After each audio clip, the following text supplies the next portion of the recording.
Chapter 3. Do we begin again to commend ourselves?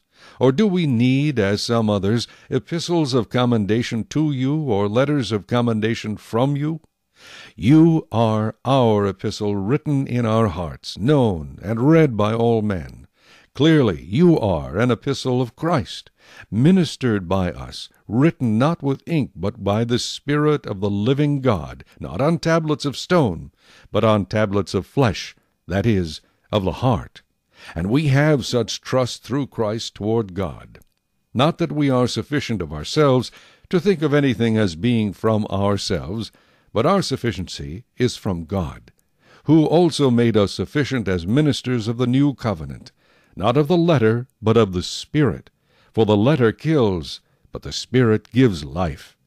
But if the ministry of death, written and engraved on stones, was glorious, so that the children of Israel could not look steadily at the face of Moses because of the glory of his countenance, which glory was passing away, how will the ministry of the Spirit not be more glorious?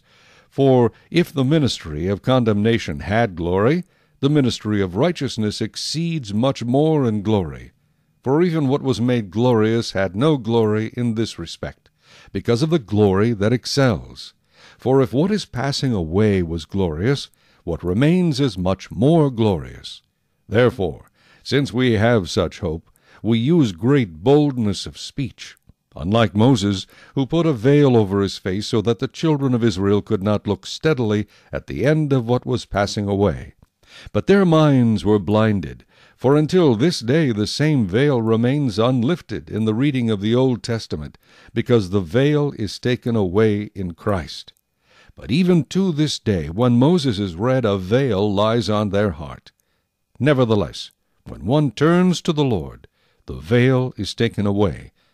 Now the Lord is the Spirit, and where the Spirit of the Lord is, there is liberty. But we all, with unveiled face, beholding as in a mirror the glory of the Lord, are being transformed into the same image from glory to glory, just as by the Spirit of the Lord. Chapter